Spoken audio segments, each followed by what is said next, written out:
Hello everyone, welcome back to your own channel Learn It Physics. So in today's class हम लोग addition of vectors पढ़ेंगे। जैसे कि पिछले क्लास में हमने बेसिक्स ऑफ वेक्टर्स, स्केलर क्या होता है, वेक्टर क्या होता है, वो सब पढ़ा था। तो आज की क्लास में हम लोग एडिशन ऑफ वेक्टर पढ़ेंगे। तो जैसे कि आपको पता है कि स्केलर क्वांटिटीज़ में हम लोग सिर्फ मैग्नीट्यूड को ऐड करके एडिशन कर लेते हैं, जैसे कि नंबर्स को ऐड कर लेते हैं, 2 + 3 5 हो जाता है। बट वेक्टर में थोड़ा सा रूल चेंज हो जाता है। ओके, यहाँ पे हमें कुछ लॉज फॉलो करने पड़ते हैं। तो यहाँ पे जैसे कि तुम लोग देख सकते हो, इधर we have 3 laws, that is triangle law, parallelogram law और पॉलीगॉन लॉ। इन तीनों लॉज को यूज़ करके हम लोग वेक्टर एडिशन को करेंगे, सॉल्व करेंगे। तो पहले तो ट्रायंगल लॉ क्या होता है मैं आप लोगों को बता देती हूँ। देखो, यहाँ पे हमने एंड टू एंड क्या करना होगा, दो वेक्टर्स को कनेक्ट करना होगा। जैसे कि यहाँ पे आप लोग देख सकते हो, क्या यहाँ पे आप लोग ए वेक्टर और बी वेक्टर देख सकते हो। ये क्या हो रहे हैं, हेड टू टेल कनेक्ट हुए हैं, हेड टू टेल कनेक्ट हुए हैं।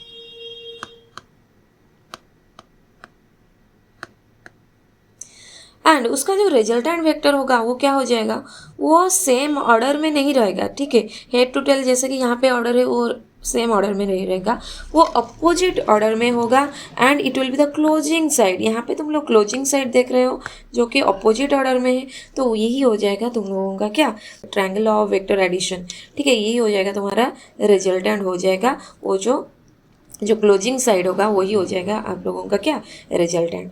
तो यहाँ पे हमें क्या मिल रहा है, यहाँ पे हमें मिल रहा है, आप लोग क्लियरली देख सकते हो कि आर वेक्टर क्या हो रहा है, A vector plus B vector हो रहा है। तो यही है तुम्हारा क्या, वेक्टर रिजल्टेंट। रिजल्टेंट का वेक्टर एडिशन यही हो गया। ठीक है, तो ट्रायंगल लॉ के बाद और एक लॉ है जिसको हम लोग देखेंगे, उसको क्या बोलते हैं, पैरेललोग्राम लॉ। पैरेललोग्राम लॉ में तुम लोग क्या देख सकते हो, और उसका स्टेटमेंट क्या बता रहा है,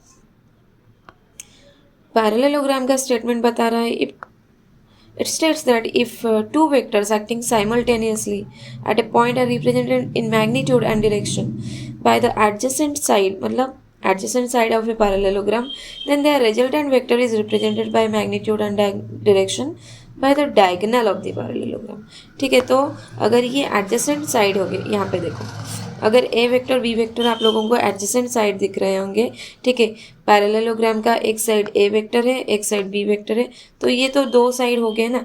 तो जो रिजल्टेंट वेक्टर हो गया और ये कंप्लीट पैरेललोग्राम आपको दिख रहा है, ये साइड ए वेक्टर से पैरेलल, ये साइड बी वेक्टर से पैरेलल। अगर ये बी हो गया है तो ये भी बी हो जाएगा, अगर ये ए हो गया तो ये भी ए हो जाएगा। ठीक है, ये भी ए हो जाएगा। और चलो, ए और बी के बीच में एंगल कितना है, थीटा डिग्री एंगल है। और यहाँ पे ए और रिजल्टेंट जो हो जाएगा, पहले तो रिजल्टेंट देख लेते हैं। रिजल्टेंट हो जाएगा वो आप लोगों का डायगोनल हो जाएगा पैरेललोग्राम का। ठीक है, ये डायगोनल है ना, तो यही हो गया आप लोगों का रिजल्टेंट वेक्टर। और रिजल्टेंट वेक्टर और ए के बीच में जो आपका एंगल हो जाएगा वो क्या हो जाएगा, अल्फा एंगल हो जाएगा। ठीक है, तो आप लोगों को तो पता है अल्फा क्या होता है। ठीक है, तो ये अल्फा एंगल हो जाएगा। बट हमें क्या करना है, इधर और एक चीज़ निकालना है, उसका मैग्नीट्यूड निकालना है। मैग्नीट्यूड निकालने से पहले आप लोगों को ले जाती हूँ वेक्टर रेजोल्यूशन। ठीक है, तो कैसे एक वेक्टर को हम उसके दो कंपोनेंट्स में तोड़ते हैं, यहाँ पे हमें उसको पढ़ना है। ठीक है, यहाँ पे हमें उस चीज़ को देखना है और पढ़ना है। तो सपोज यहाँ पे एक वेक्टर आपको दिख रहा है, बी वेक्टर दिख रहा है।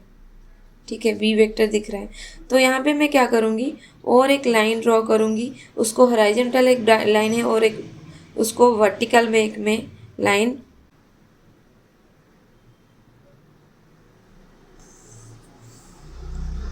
ओके, तो जैसे कि आप लोग देख सकते हो यहाँ पे मैंने और एक कंपोनेंट ड्रॉ कर लिया है। तो बी वेक्टर को हम लोग दो कंपोनेंट में तोड़ेंगे, जो कि उसका मैग्नीट्यूड दिखाएगा किस में, हॉरिजॉन्टल में, और एक वर्टिकल में। उसको हम लोग बोलेंगे क्या, बी साइन थीटा।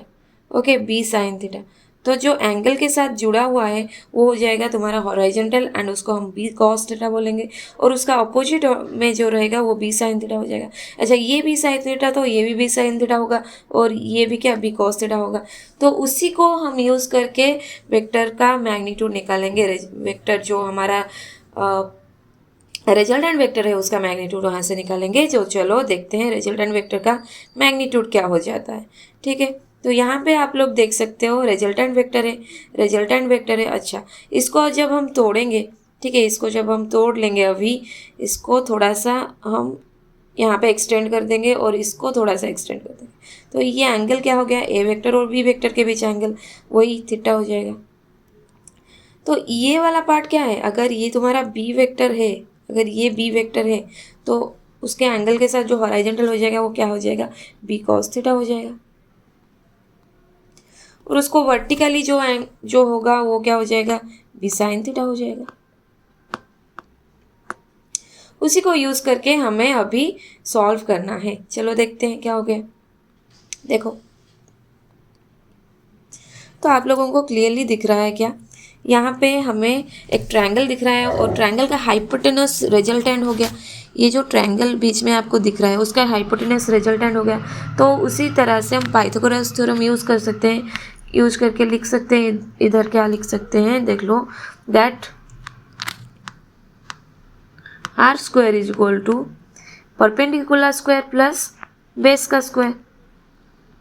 ठीक है, तो हमारा बेस क्या है, A plus B cos theta, A plus B cos theta, उसका स्क्वायर कर लेंगे, मतलब ये है तुम्हारा बेस है कंप्लीटली, तो उसका स्क्वायर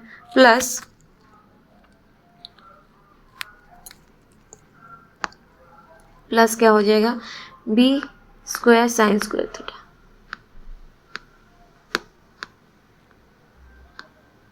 ओके क्लियर, यहाँ पे पहुँच गए। इसको एक्सपेंड कर लेते हैं, क्या हो जाएगा, A square plus B square cos square theta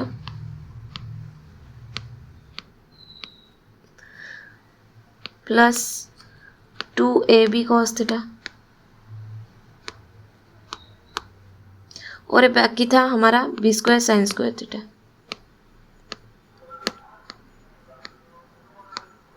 यहाँ से तो ये हो गया कितना, अच्छा B square cos square theta plus B square sine square theta कितना हो जाएगा, cos square plus sine square 1 हो जाएगा, तो हमें बी स्क्वायर ही मिलेगा। तो यहाँ पे मैं लिखूंगी क्या, A square plus B square plus 2ab cos theta. तो ये तो हो गया आर स्क्वायर, तो आर कितना हो जाएगा, आर हो जाएगा इसका रूट ओवर,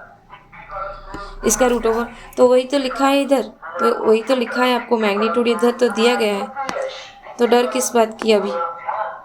ठीक है, यही तो मिला है, तो इसको देख के, इसको इस वैल्यू को देख के डरने की कोई ज़रूरत नहीं है।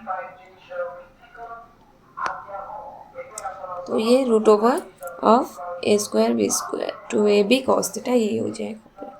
ठीक है, कंप्लीट इक्वेशन का रूट ओवर। तो रिजल्टेंट मिल गया। अभी हमें और एक चीज़ निकालनी है, और एक चीज़ क्या निकालनी है हम लोगों को, दैट विल बी योर, अच्छा यहाँ पे हमें पहले तो देखना है कि थीटा अगर 0 डिग्री होता है तो मतलब अगर दो जो हमारा वेक्टर है, ए वेक्टर बी वेक्टर, वो पैरेलल वेक्टर होते हैं, ए वेक्टर बी वेक्टर अगर पैरेलल हो रहे हैं तो वहाँ पे 0 डिग्री एंगल हो गया। अच्छा कॉस 0 कितना हो जाएगा, कॉस 0 का वैल्यू कितना हो जाएगा, 1 हो जाएगा। तो वहाँ से हमें क्या मिल जाएगा, ए प्लस बी का होल स्क्वायर मिल जाएगा, जो कि यहाँ पे आप लोगों को ए प्लस बी का वैल्यू दे देगा। देन मिनिमम कब होगा, मिनिमम तब होगा जब 180 डिग्री होगा ए वेक्टर और बी वेक्टर के बीच में, ए और बी के बीच में क्या हो जाएगा, 180 हो जाएगा एंगल। तो वहाँ पे तुम लोग देख सकते हो ए माइनस बी का होल स्क्वायर हो जाएगा, क्योंकि 2ab कॉस 180 जो हो जाएगा माइनस 2ab कॉस 180, मतलब माइनस 2ab हो जाएगा उसका वैल्यू। तो ए माइनस बी का whole square that is equal to A minus B हो गया। ओके, सो सिमिलरली हमें और क्या देखना है, डायरेक्शन। यही एक चीज़ हमें बाकी रह गया कि डायरेक्शन कैसे पता करेंगे। अच्छा तुम लोग यहाँ पे फिर से वो ट्रायंगल देख लो, ये ट्रायंगल देख लो। ये ट्रायंगल में तुम लोग देख सकते हो क्या, अभी उस ट्रायंगल में देख सकते हो, थोड़ा सा इसका कलर चेंज कर लेते हैं। ओके, सो इस ट्रायंगल में देख सकते हो अल्फ़ा एंगल आपको दिख रहा है, इधर दिख रहा होगा, तो उस एंगल को हमें निकालना है, वही हमें डायरेक्शन बता देगा। तो अल्फ़ा क्या है, angle between resultant and A vector. तो हमें टैन अल्फ़ा मिल जाएगा, तो रिजल्टेंट वेक्टर कितना एंगल बना रहा है ए वेक्टर के साथ वो मिल जाएगा। तो उसी हिसाब से बी वेक्टर के साथ भी कितना एंगल है वो भी हमें पता चल जाएगा। तो टैन अल्फ़ा क्या हो गया, टैन अल्फ़ा हमें पता है परपेंडिकुलर बाय बेस। ठीक है, तो परपेंडिकुलर इधर क्या है, बी साइन थीटा, तो इधर मैं क्या लिखूंगी, बी साइन थीटा। बेस क्या है, A plus B cos theta, तो इधर मैं लिखूंगी A plus B cos theta. तो यहाँ से हो गया B sine theta divide by A plus B cos theta. तो यही हो गया angle between R vector and A vector. Okay, तो यही हमें डायरेक्शन का पता भी दे देगा। नेक्स्ट हमारे पास क्या है, अच्छा ये सब हो गया तुम लोगों का, क्या हो गया यहाँ पे वेक्टर एडिशन हमें मिल गया। ठीक है, वेक्टर एडिशन मिल गया, बट यहाँ पे तो दो वेक्टर्स के बात कर रहे थे।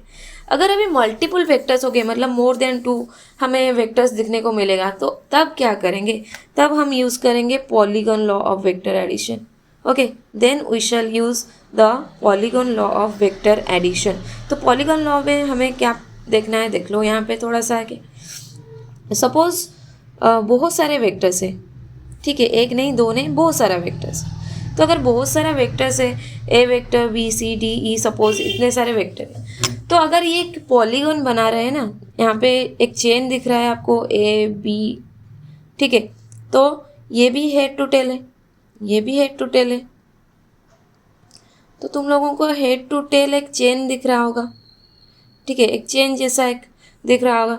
तो वो सब जब ऐड हो रहे हैं, वो सब जब ऐड हो रहे हैं, और उसका जो क्लोजिंग साइड है ना, वही हो जाएगा तुम्हारा रिजल्टेंट वेक्टर। रिजल्टेंट वेक्टर का डायरेक्शन देख लो, बाकी सब डायरेक्शन से अपोजिट होगा, एंड वही होगा तुम्हारा closing side of the parallel, sorry polygon, यही होगा तुम्हारा closing side of the polygon.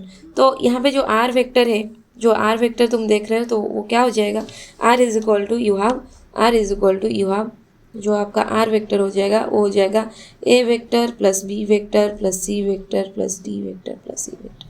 ठीक है, तो यही होता है आप लोगों का क्या, पॉलीगॉन लॉ। तो अगर हम यहाँ से पढ़ लें उसका डेफिनेशन, तो बता रहा है it states that a number of vectors are represented in magnitude and direction by the sides of an open polygon। ठीक है, पॉलीगॉन पहले ओपन था, तो taken in the same order, then the resultant vector is represented in the magnitude and direction in the by the closing side of the polygon taken in the opposite order। ठीक है, तो यही हमें देखना था, यही हो गया तुम्हारा एडिशन, वेक्टर एडिशन के लॉज। एंड यहाँ पे मैंने और एक पेज ऐड किया है तुम लोगों के लिए, जिससे तुम रिवाइज कर सकते हो। ओके, एंड ये जो तुम्हारा है वेक्टर एडिशन, इसको पढ़ लेना, एंड ये सारे फॉर्मूलाज तुम्हारे सारे एग्जाम्स में यूज़ होने वाले हैं। ओके, तो यहाँ पे क्या करना है हमें, यहाँ पे क्या करना है, और एक है हमारा वेक्टर सब्ट्रैक्शन। तो इसी में मैं बता देती हूँ, वेक्टर सब्ट्रैक्शन में बस आपका ऑपोजिट हो जाएगा।